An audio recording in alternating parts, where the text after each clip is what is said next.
Κυρίες και κύριοι, βλέπετε την τηλεόραση της Ναυτεμπορικής. Παρακολουθείτε την εκπομπή Ανταλλακτήριο Ιδεών που μόλις αρχίζει.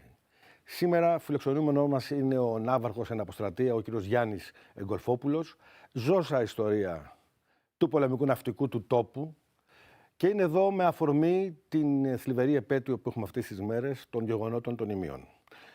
Κύριε Ναύαρχε, καλώς ορίσατε. Χαίρετε. Κανονικά έπρεπε να σηκωθώ όρθιος να βαρέσω ως ταγματάρχης, δηλαδή φέρω μικρότερο βαθμό από εσάς, να σηκωθώ, να σας υποδεχθώ με τις αρμόδιες χαιρετούρες και να κάνω και 28 επικύψεις, γιατί 27 χρόνια έχουν περάσει από τότε. Ναι, δεν θα κάνουμε εκπομπή τότε. Θα κάνουμε εκπομπή, στρατιωτική εβδομάδα, ας πούμε. Λοιπόν, σας ευχαριστώ πάρα πολύ που είστε εδώ και τιμάτε με την παρουσία σας σε αυτή την εκπομπή. Μια εκπομπή που σήμερα γίνεται με αφορμή αυτή την επέτειο, τη θλιβερή επέτειο, και εσείς είστε αυτόπτης μάρτης των γεγονότων εκείνων. Και δεν νομίζουμε ότι θα μπορούσε κανείς καλύτερα να περιγράψει το τι έγινε τότε, να μας θυμίσει, να μας μάθει τι έγινε τότε. Και θέλω να ξεκινήσω από μια απλή ανθρώπινη ερώτηση πριν πάμε στα πιο βαθιά νερά. Θα ήθελα να μας πείτε πώς νιώθει, ποιο είναι το βάρος της ευθύνης ενός ανθρώπου που είναι κυβερνήτης μιας φρεγάτας, μια συγκεκριμένη μέρα, ώρα, τόπο, που γίνονται αυτά τα φοβερά πράγματα, που κλιμακώνεται μια κατάσταση, και ποια είναι η αίσθηση, η ανθρώπινη διάσταση, το βάρος του ανθρώπινου που κουβαλάει ένας άνθρωπος, ένας κυβερνήτης, μιας φρεγάτας, ενός υποβρυχίου, τη στιγμή που έχει. Δεν ξέρω πόσους ανθρώπους έχει πάνω μια φρεγάτα. 200 ανθρώπους. Δεν ξέρω πόσο κοστίζει μια φρεγάτα. 800 εκατομμύρια. Δεν ξέρω τι δύναμη πυρός έχει μια φρεγάτα. Απίστευτη.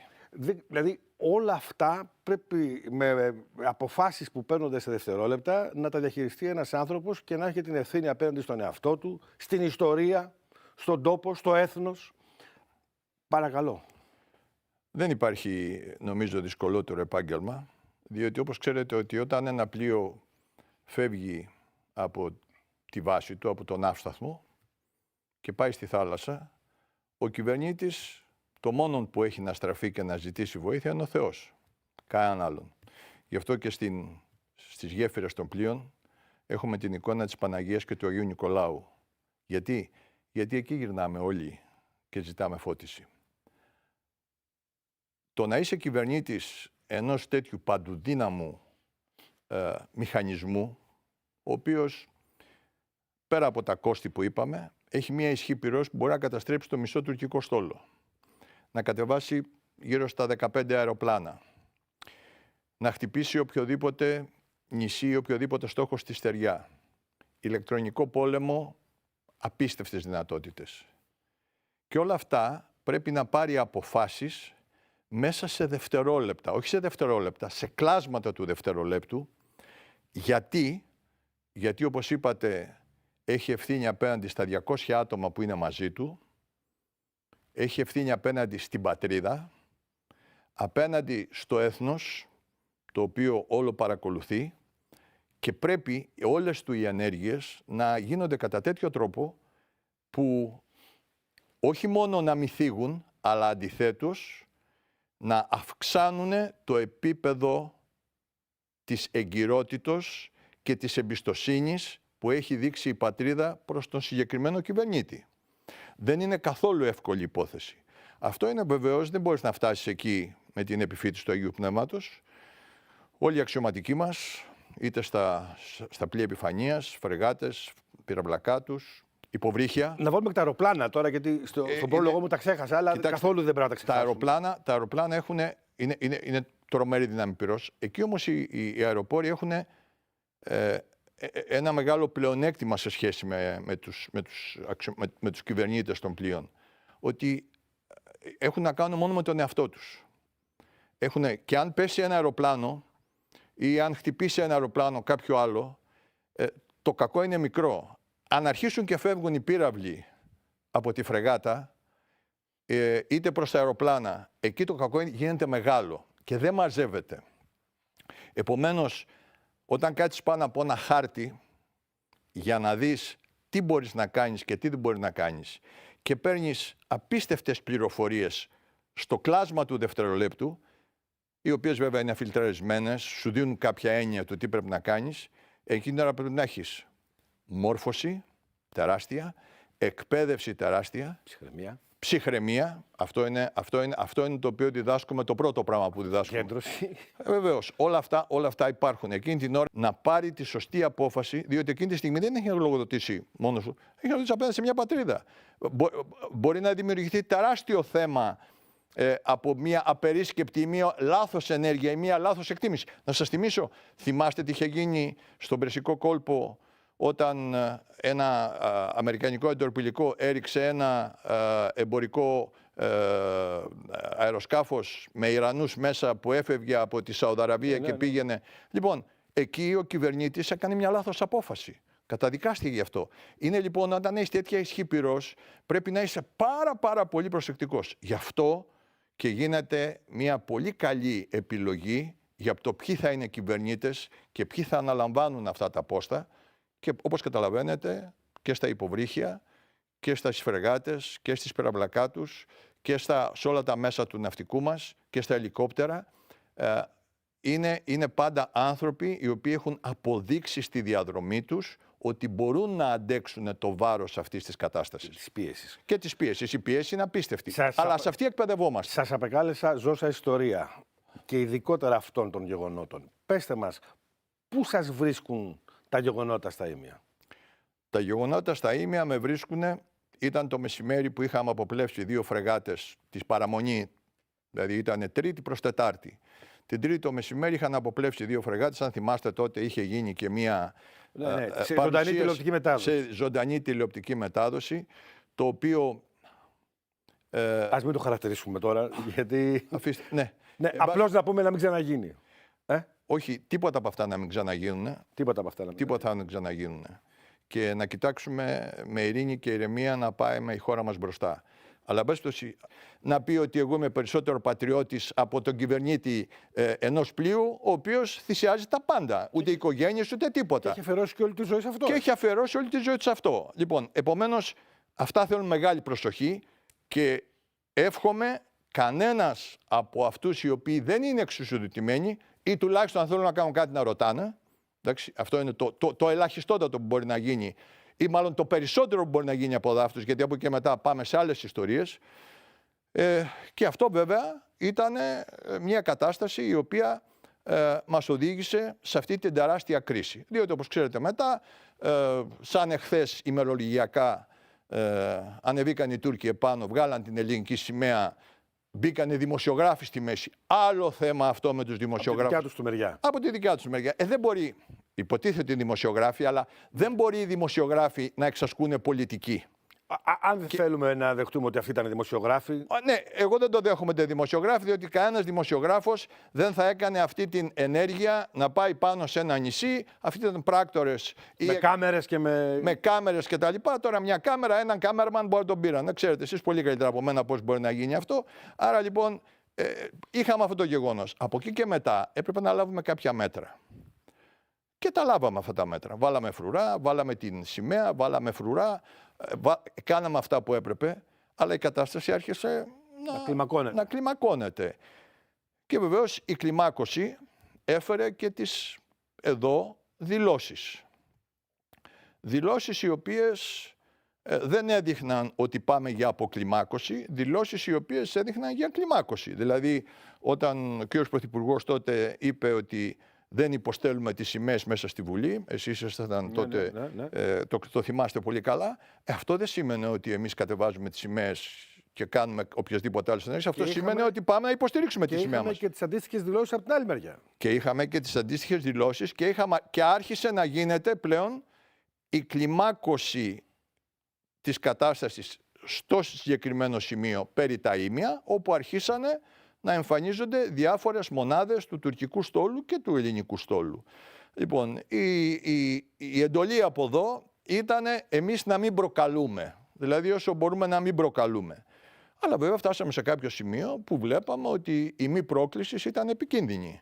Δηλαδή η μη ανάληψη πρωτοβουλειών από πλευράς μας, όταν βλέπαμε πώς κινούνται οι άλλοι, και εκεί είναι η εμπειρία των κυβερνητών και των ανθρώπων που έχουν αυτές τις θέσεις, βλέπαμε ότι οι άλλοι πηγαίνανε να ανέβουν στα ίμια.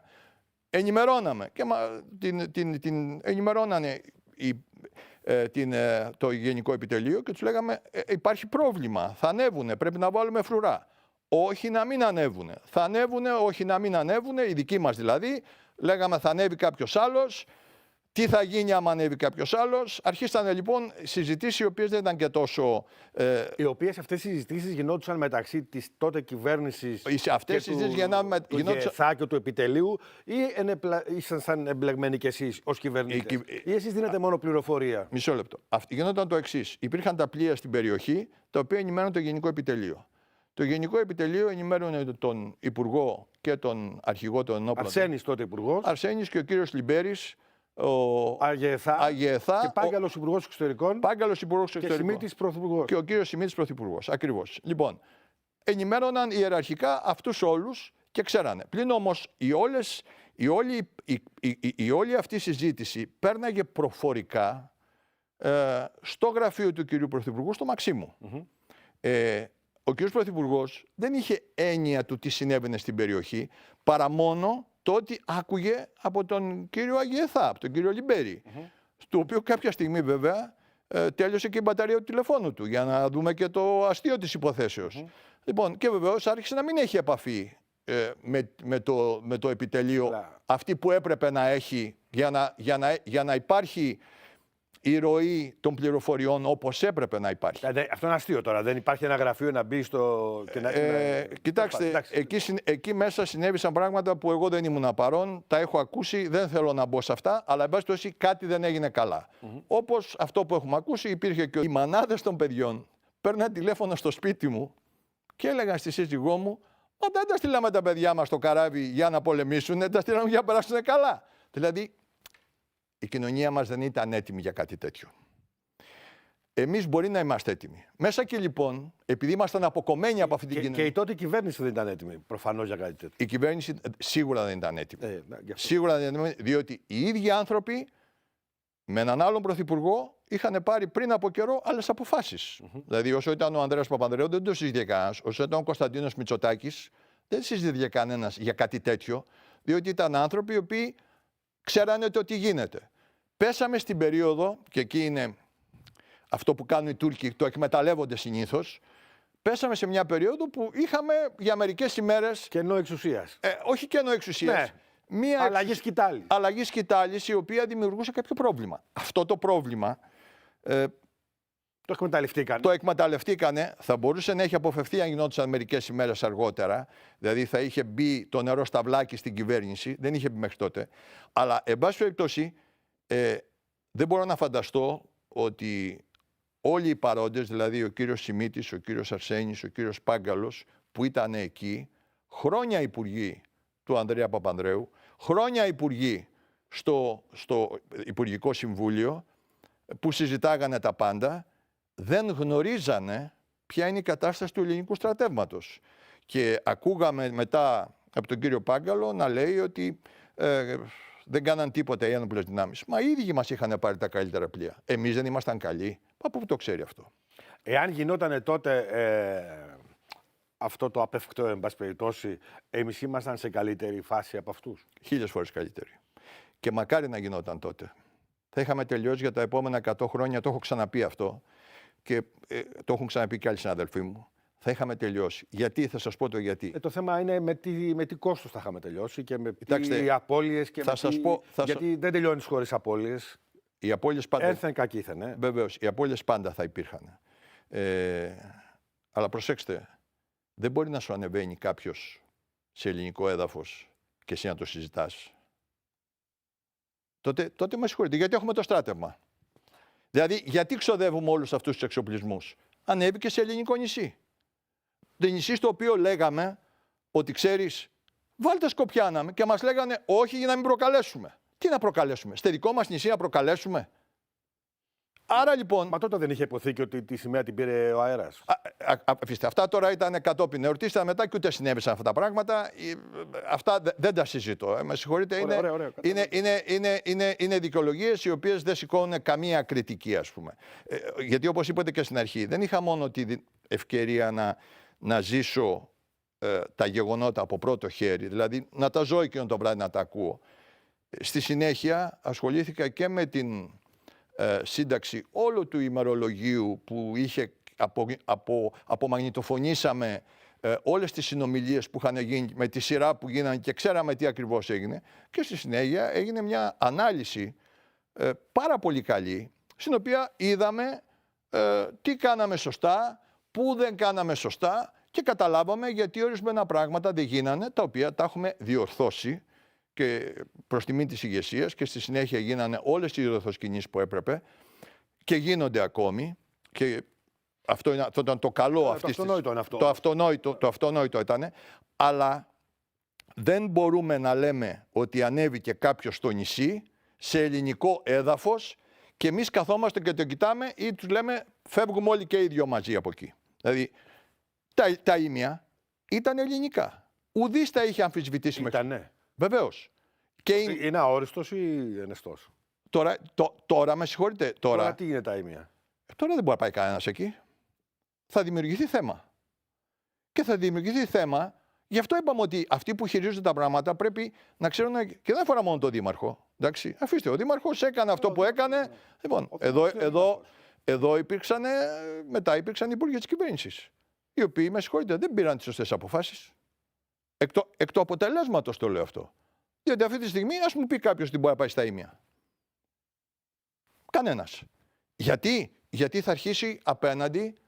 Λοιπόν, ενώ τα ήμια, όποιον και χάρτη και να δείτε, ό,τι και να δείτε, ακόμα και τη σύμβαση για τα Δωδεκάνησα που κάναμε το 1947, ο χάρτης που υπάρχει μέσα στη σύμβαση τα περιλαμβάνει όλα τα νησιά. Πέστε μου πώς νιώθετε εσείς σήμερα, 27 χρόνια μετά, ενώ είχατε πάει εκεί, και τώρα λέω εσείς, εκπροσωπώντας τους ανθρώπους που ήταν μαζί σας και όλους τους άλλους κυβερνήτες που ήταν επίσης μαζί σας, κυβερνήτες φρεγατών και όλων των πλοίων κτλ. Πώς νιώθετε 27 χρόνια μετά, ενώ έχετε πάει αποφασισμένοι να δώσετε τη ζωή σας, 27 χρόνια μετά λέτε τώρα δεν μπορούμε να πάμε εκεί. Πώς νιώθετε? Απογοητευμένος από τις πολιτικές αποφάσεις που πάρθηκανε. Ενώ η στρατιωτική ηγεσία είχε κάνει αυτό που έπρεπε να κάνει και εμείς στο πεδίο είχαμε κάνει αυτό που έπρεπε να κάνουμε, και σας λέω ότι θα είχαμε τελειώσει. Γιατί? Διότι εκεί, επειδή δεν είχαν που να καθίσουν οι Τούρκοι, εντάξει, ήταν στη μέση. Εμείς είχαμε πάει γύρω-γύρω, γιατί είχαμε τα νησιά μας, και ξέρετε, ένα πλοίο όταν πάει πολύ κοντά στην ακτή, δεν μπορεί το ραντάρ να το διαχωρίσει. Άρα δεν μπορεί να το χτυπήσει ούτε με πυράβλους, ούτε με πυροβολικό, ούτε με τίποτα. Εμείς λοιπόν είχαμε αυτό το πλεονέκτημα, διότι στην ουσία είχαμε ακουμπήσει πάνω στις ακτές μας. Οι Τούρκοι ήταν στη μέση. Εύκολος στόχος. Όχι εύκολος στόχος, εκεί ήταν ο παράδεισος. Λένε πολλοί, μα θα κάναμε πόλεμο? Όχι, δεν θα κάναμε πόλεμο. Γιατί εκείνο το βράδυ δεν μπορούσε να γίνει πόλεμος. Γιατί θα σας πω, ήταν τέτοιες οι καιρικές συνθήκες, ήταν τόσο άσχημες οι καιρικές συνθήκες, και γι' αυτό το λόγο φωνάζαμε και λέγαμε να στείλουμε πάνω στα δυτικά ήμια στράτευμα, διότι ήταν πολύ εύκολο για μια μονάδα ειδικών δυνάμεων να ανέβει στα δεύτερα ήμια λόγω του καιρού που υπήρχε. Ο κυματισμός εκεί ήταν πολύ άσχημος. Η βροχή, τα πάντα ήταν όλα υπέρ αυτών των ειδικών καταστάσεων που κάνουν οι ειδικές δυνάμεις που κάνουν επιχειρήσεις. Εκείνο το βράδυ δεν μπορούσε να σηκωθεί αεροπορία, γιατί ήταν χάλια ο καιρός. Δεν είχε προετοιμαστεί, από ό,τι είχαμε τις πληροφορίες μας όλες, οι Τούρκοι δεν είχαν προετοιμαστεί για να κάνουν ένα γενικευμένο πόλεμο, ενώ από εδώ είχαμε προετοιμαστεί.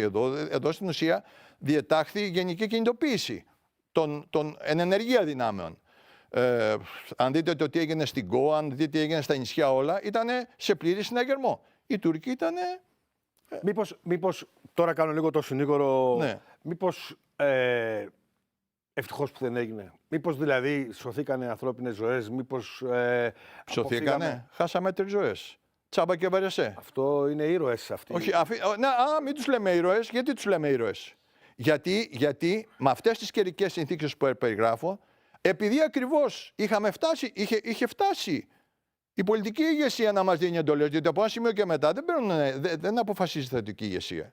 Από Από ένα σημείο και μετά τον πόλεμο δεν τον κάνουν, οι στρατιωτικοί κάνουν τον πόλεμο, αλλά την απόφαση για τον πόλεμο ή για το πόσο θα κλιμακωθεί η κατάσταση από ένα σημείο και μετά είναι ευθύνη της πολιτικής ηγεσίας. Όταν λοιπόν η πολιτική ηγεσία μας έδινε εντολές και φτάσαμε στο παραδευτερόλεπτο. Ωραία, η πολιτική ηγεσία της Τουρκίας, η πολιτική ηγεσία της Ελλάδας δίνει τις εντολές. Ερώτηση. Πόσο αυτές οι δύο εξουσίες, τα δύο πρωθυπουργός της χώρας και ο πρωθυπουργός της Τουρκίας αποφασίζουν και δεν παίρνουν τηλέφωνο τον κύριο Κλίντον ή τον κύριο Χόλμπουργκ που ήταν τότε υπουργός για να μεσολαβήσουν, πόσο δηλαδή αυτοτελώς δρούν? Μην απαντήσετε. Θα περάσουμε σε ένα πολύ μικρό διαφημιστικό και εδώ είμαστε.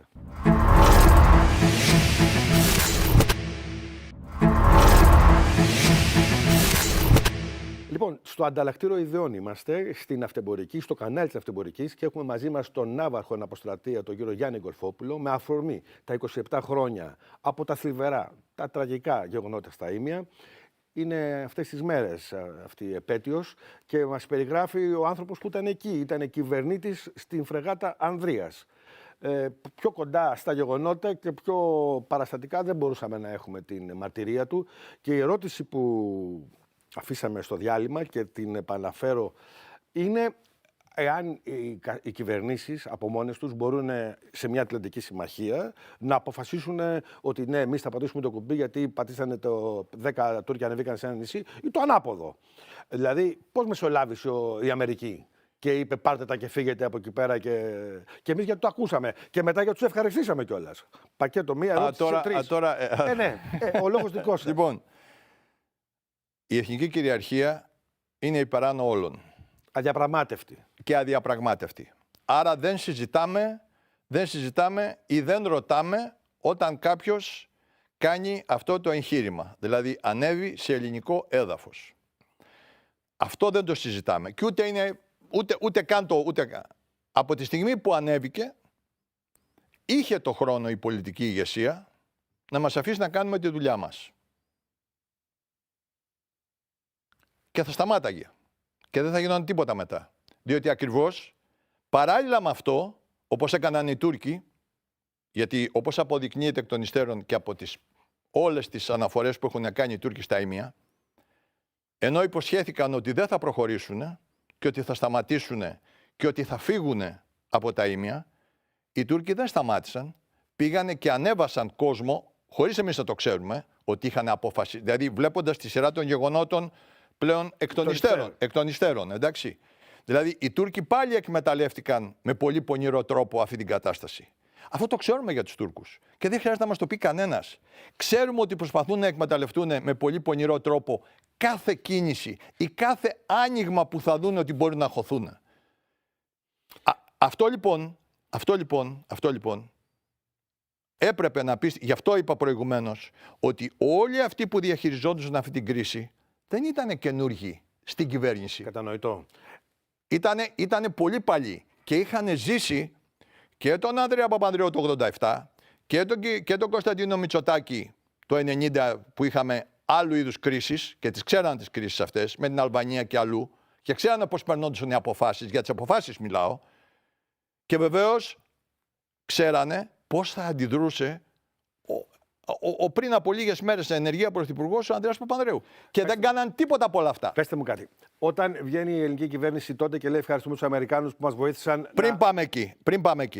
Όχι, θέλω να κάνω την ερώτηση που λέει η ερώτηση το εξής. Όταν λένε οι Αμερικάνοι τότε μαζέψτε τα και οι δύο και φύγετε από εκεί. Γιατί αυτό είπανε στην ουσία. Και όταν λέει σήμερα, κάνουμε μια 27 χρόνια μετά, ερχόμαστε στο σήμερα και λένε βρείτε τα. Η ίδια πολιτική δεν είναι. Το βρείτε τα το σημερινό στις διαφωνίες που έχουμε με τους Τούρκους. Με το φύγετε και οι δύο από εκεί δεν είναι η ίδια πολιτική ή κάνω λάθος εγώ? Ακριβώς η ίδια πολιτική είναι. Και δεν υπάρχει καμία διαφορά. Και βεβαίως οι Αμερικάνοι μπορεί να βγαίνουν δημόσια και να λένε ότι βρείτε τα ή φυγέτε από εδώ ή φυγέτε από εκεί, αλλά θα σας θυμίσω ότι υπογείως στη συνέχεια εξυφάνισαν την κυρία Τσιλέρ, η οποία δεν συμπεριφέρθηκε όπως τους είχε υποσχεθεί.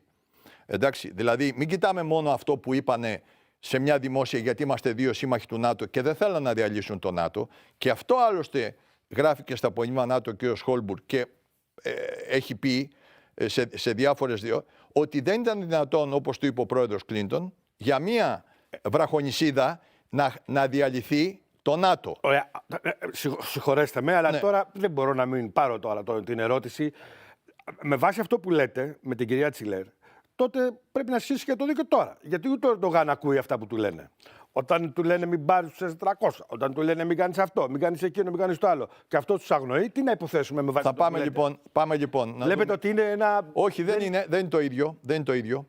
Η κυρία Τσιλέρ τότε, θα σας θυμίσω, ότι είχε αναλάβει πρωθυπουργός μέσα σε μια περίοδο που η Τουρκία πλέον είχε μπει στη διαδικασία της πτώχευσης. Ενώ τώρα τι είναι η Τουρκία? Μισό λεπτό. Θα πάμε τώρα τι είναι η Τουρκία. Εντάξει. Και βεβαίως βρήκε μια ευκαιρία μήπως και ανεβάσει τα ποσοστά της εν ώψη και των επερχόμενων εκλογών. Κάτι μου θυμίζει. Όλα θυμίζουν. Μα γι' αυτό λέω ότι θέλουμε να είμαστε προσεκτικοί. Βεβαίως. Και τα λέμε για να μην ξεχνάμε το τι έχει συμβεί. Εντάξει. Λοιπόν, ο κύριος Σιμίτης, δείχνοντας αυτή τη συμπεριφορά Την ευγνωμοσύνη του. απέναντι στους Αμερικανούς, τώρα για την ευγνωμοσύνη όταν θα βγούνε τα αρχεία των συζητήσεων, εκεί θα καταλάβουμε γιατί υπόθηκε. Διότι εγώ μέχρι τώρα δεν έχω καταλάβει γιατί υπόθηκε. Γιατί δεν κάναμε τον πόλεμο. Ναι, αλλά δεν κάναμε τον πόλεμο, αλλά είχαν ανέβει οι Τούρκοι επάνω. Και εμείς φεύγοντας δεχτήκαμε αυτό το αποτέλεσμα και γκριζάραμε τα ίμια. Δεν μας τα γκριζάραν οι Τούρκοι. Ξέρετε, οι Τούρκοι παραδοσιακά ποτέ δεν μας έχουν νικήσει στα ίσια. Πάντα χάνουμε εμείς λόγω εθνικού διχασμού ή λόγω λάθος αποφάσεων. Δέστε ιστορικά τι έχει γίνει. Στα ίσια ποτέ, τα 100 αυτά χρόνια που έχουμε, ποτέ δεν μας έχουν. Αντιθέτως, όταν πήγαμε στα ίσια, τριπλασιάσαμε την Ελλάδα μας. Στους προσβαλκανικούς πολέμους. Και τι χρησιμοποιούν αυτοί? Αυτό το χρησιμοποιούν ότι εμείς είμαστε επεκτατική δύναμη. Εντάξει. Και στη συνέχεια μας θυμίζουν το 23 που είχε πέσει ο εθνικός διχασμός. Γι' αυτό σας λέω, μην τα συγκρίνουμε τόσο πολύ. Παίζουν ένα περίεργο παιχνίδι. Λοιπόν, το οποίο είναι αρχίσουν να πέφτουν γρήγορες. Και αυτό χρειάζεται η κυβέρνηση να κάνει και την οικονομία δυνάμεων. Πάμε εκεί που λέγατε μετά. Πόσα πράγματα πρέπει να ξέρει. Άρα λοιπόν, εάν μας είχαν αφήσει εκείνο το βράδυ, θα ήταν άλλη κατάσταση σήμερα. Αλλά μετά, αν δεν γράφεται ιστορία. Όχι, δεν γράφεται μετά. Και όμως πάμε τώρα. Φοβάστε νέα ήμια. Πόσο κοντά είναι πόσο κοντά ή πόσο μακριά είναι, εν πάση περιπτώσει? Είναι πολύ μακριά. Και είναι πολύ μακριά. Τι σας κάνει να το λέτε? Θα σας πω τι με κάνει το λέω. Με κάνει καταρχήν. Σήμερα χθες μάλλον ο Ερντογάν είπε ότι σε καμία περίπτωση δεν δεχόμαστε τετελεσμένα. Τελεία, παύλα. Καλά, τα τετελεσμένα δεν εννοεί τίποτα άλλο. Ο Ερντογάν φοβάται μήπως αυτές τις ημέρες. Τα 12 μίλια. Εμείς κάνουμε γύρω από την Κρήτη 12 μίλια, οπότε δεν μπορεί να αντιδράσει. Αλλά θα σας πω και κάτι άλλο. Η θέση σας πάνω σε αυτό ποια είναι? Τώρα θα χαθούμε, αλλά.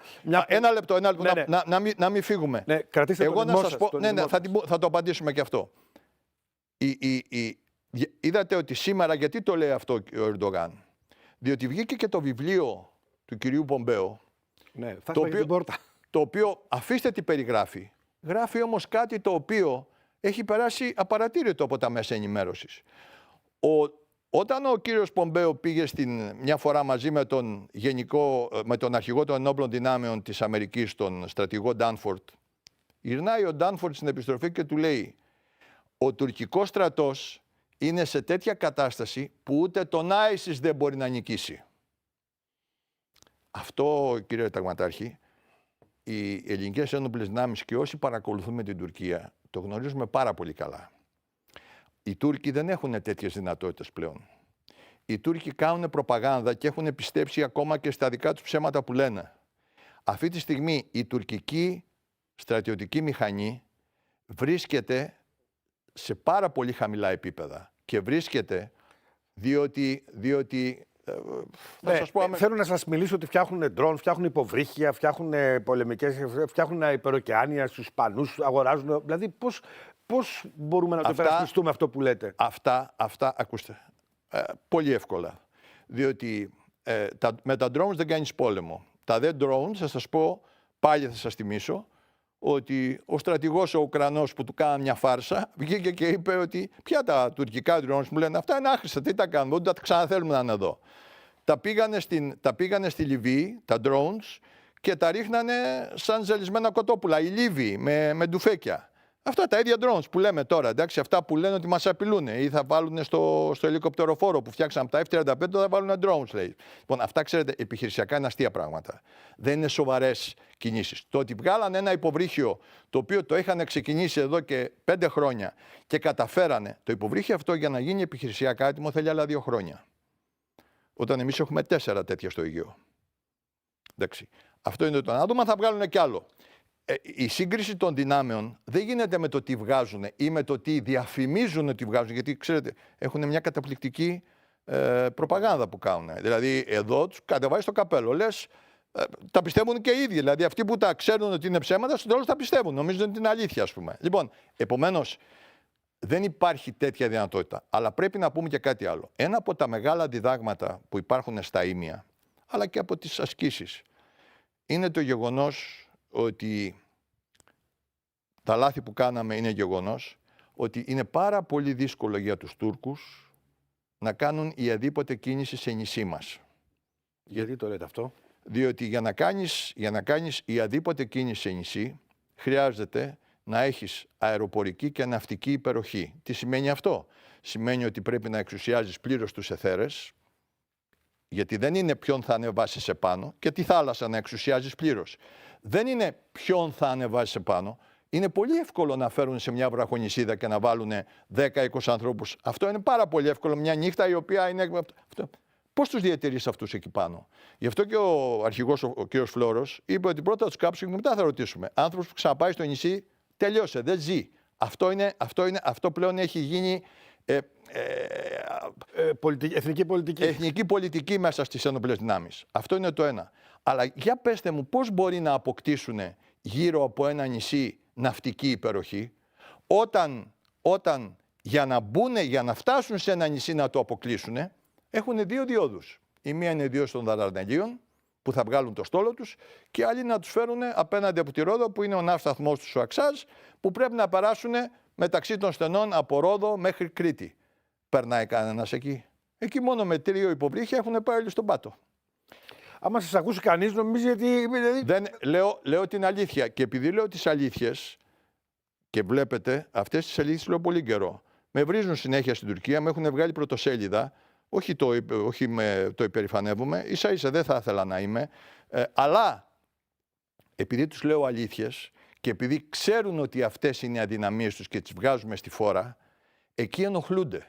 Και βεβαίως γι' αυτό πριν από 2 μέρες έγινε το Εθνικό Συμβούλιο Ασφαλείας, για να δούνε πώς μπορεί να αντιμετωπίσουν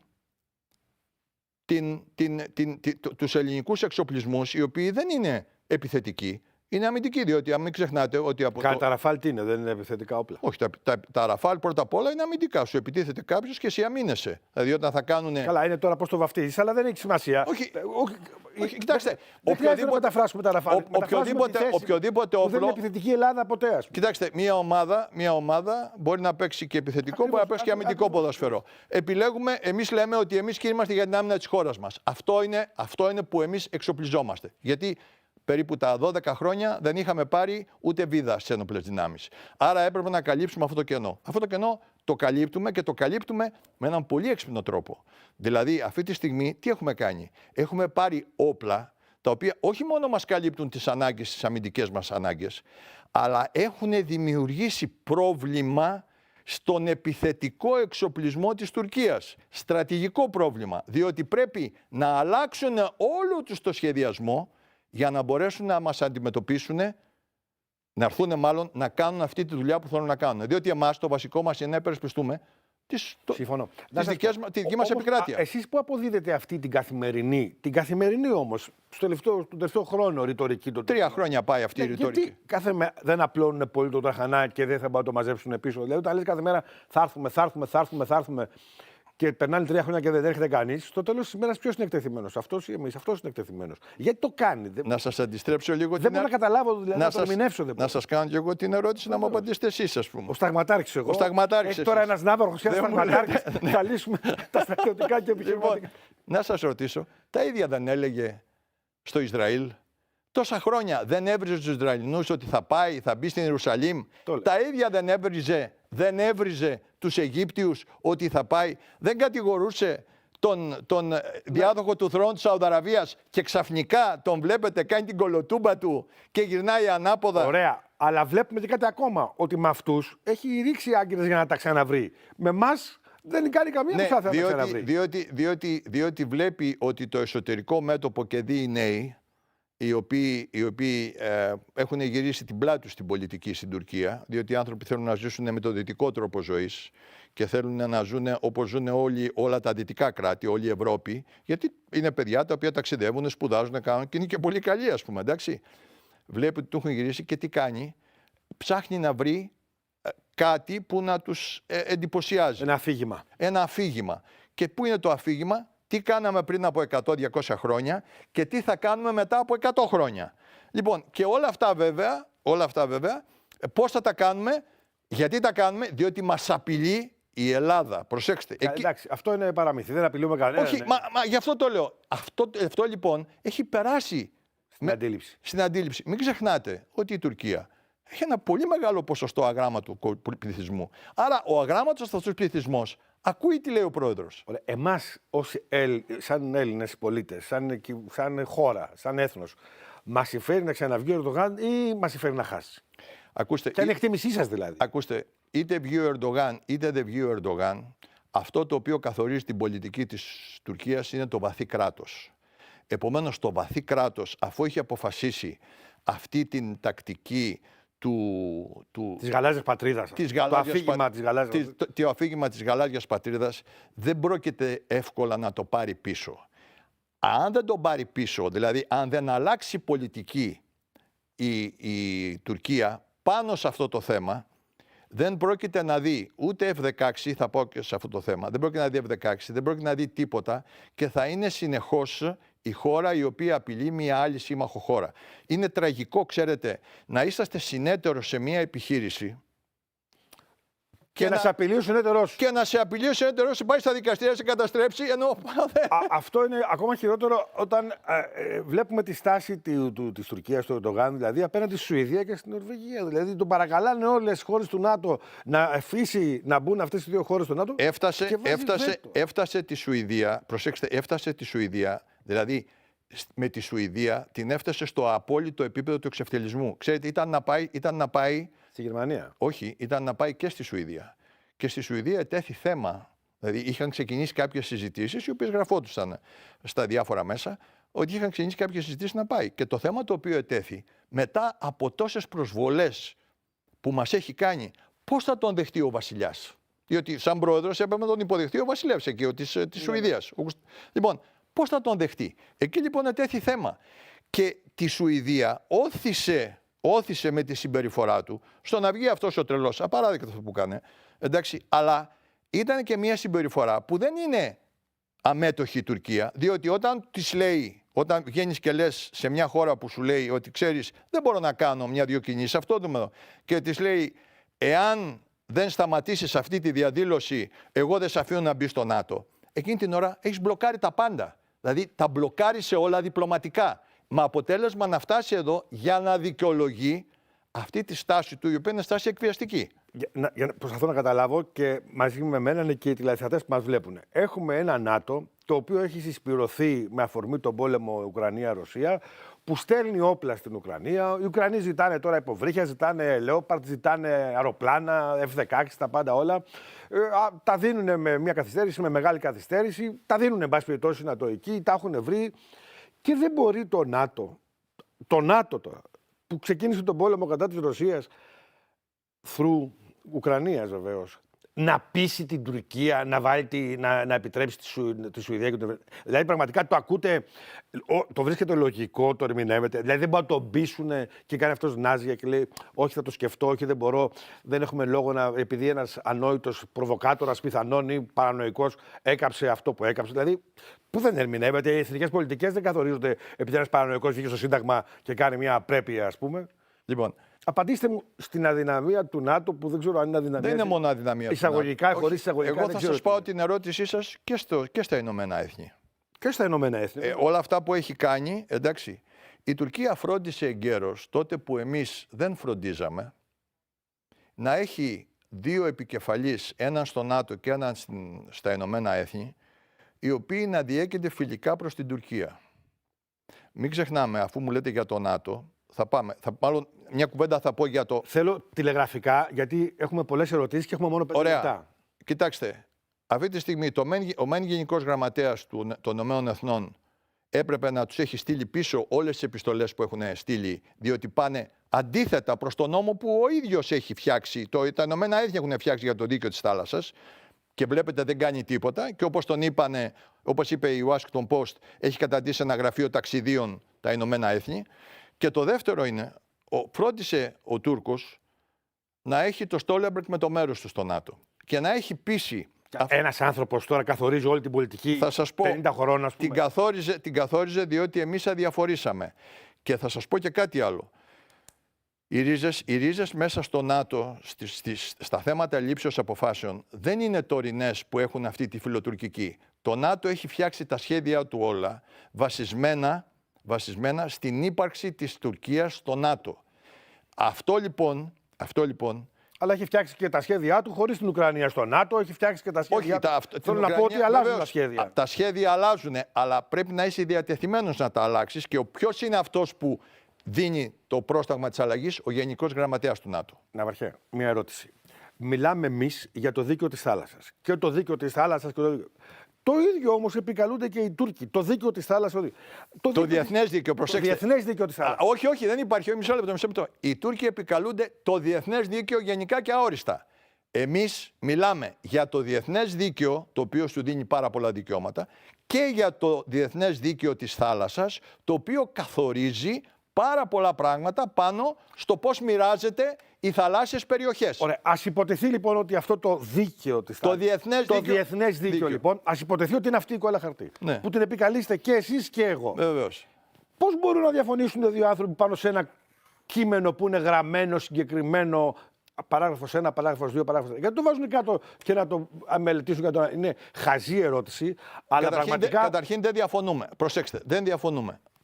Θα σας πω τι συμβαίνει. Πώς ερμηνεύουμε το ίδιο κείμενο και ο καθένας πάει από εδώ και ο άλλος πάει από εκεί? Η Τουρκία το ερμηνεύει κατά τη δική της επιθυμία.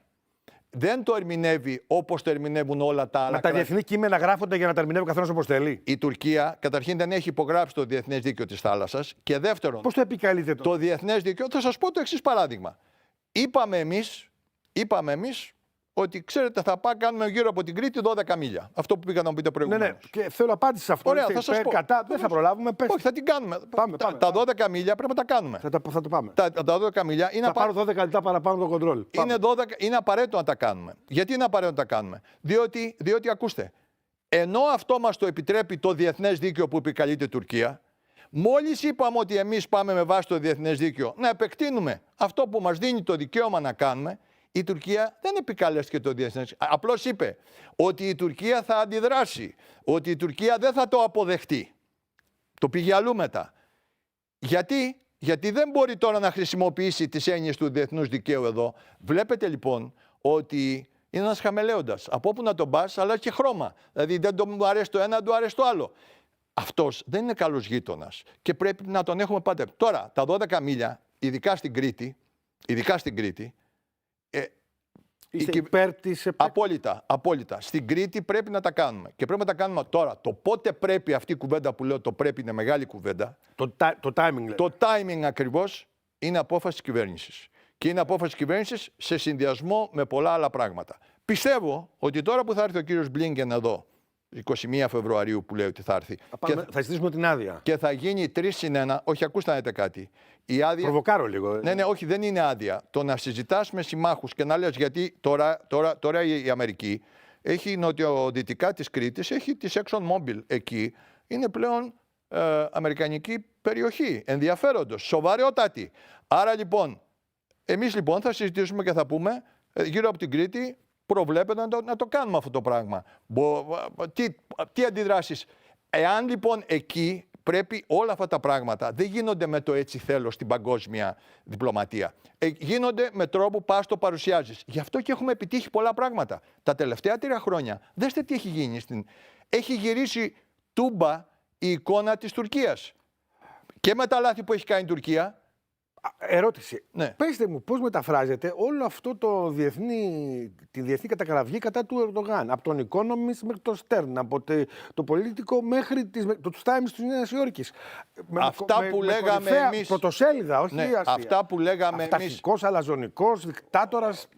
Αυτός που καίει τα πάντα. Αυτό τι είναι, μήνυμα ή τι? Μήνυμα είναι. Μήνυμα. Να σας θυμίσω κάτι άλλο. Η ίδια τακτική έχει ακολουθηθεί σε άλλες 3 περιπτώσεις. Παρακαλώ. Πρώτον, Καντάφη. Τον είχαν ξεκινήσει και του είχαν αλλάξει τα φώτα, ενώ τον αφήνανε, μόλις θέλανε να τον τελειώσουν.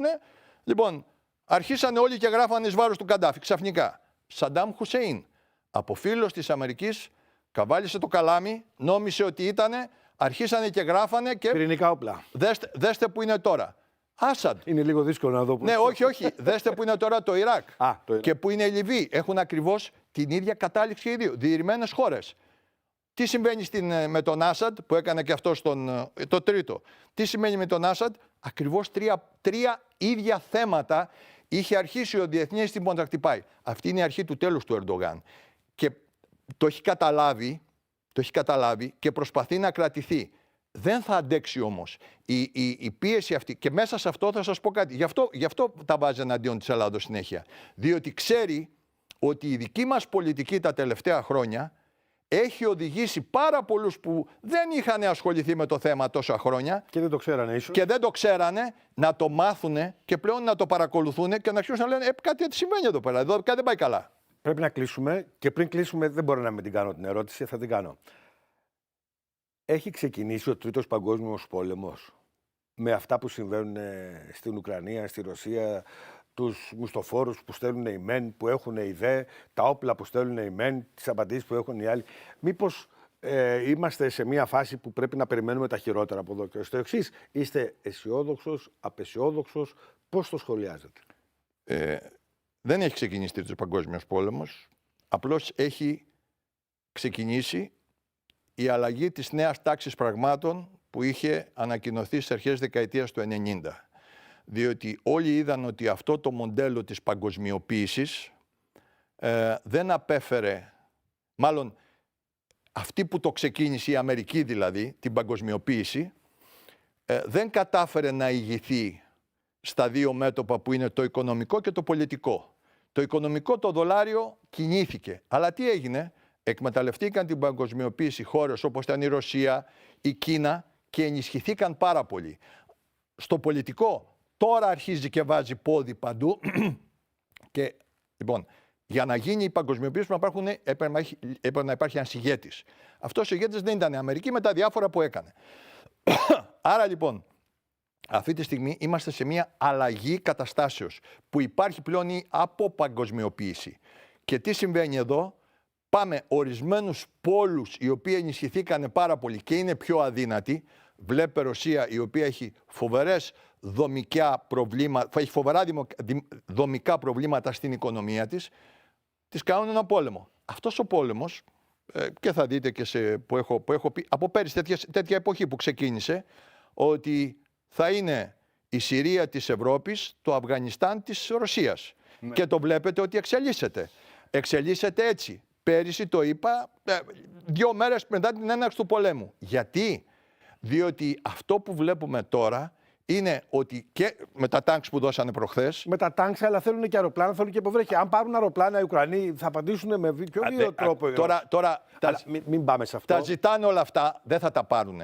Και όλα αυτά που θα πάρουν, βλέπετε, τους τα δίνουν με έναν τρόπο ακριβώς για να τραβιέται ο πόλεμος. Να σέρνεται ο πόλεμος. Έχουν αρχίσει και σταθεροποιούνται οι αγορές από πλευράς πετρελαίου, σιτηρών. Τελευταία ερώτηση. Κλείνουμε. Θέλω να κλείσουμε όπως ξεκινήσαμε. Όταν 27 χρόνια μετά είστε μόνος σας και σας έρχεται, όταν ακούτε τη λέξη ήμια, πέστε μου τι σκέφτεστε και με αυτό να κλείσουμε. Σφίγγει το στομάχι μου. Σφίγγει το στομάχι μου διότι δεν κάναμε αυτό που έπρεπε να κάνουμε. Κύριε Ναύαρχη, σας ευχαριστώ πάρα πολύ. Κυρίες και κύριοι, μαζί μας είχαμε σε μια πολύ ενδιαφέρουσα, νομίζω εγώ, συνομιλία τον Ναύαρχο Αποστρατεία, τον κύριο Γιάννη Γκορφόπουλο. Ζώσα ιστορία του τόπου με την παρουσία του στα ήμια. Τα ήμια που αυτές τις μέρες συμπληρώνει 27 χρόνια από τα θλιβερά εκείνα γεγονότα. Σας ευχαριστούμε πάρα πολύ που μείνατε και παρακολουθήσατε αυτή τη συζήτηση. Ραντεβού την ερχόμενη Κυριακή. Μέχρι τότε, γεια και χαρά.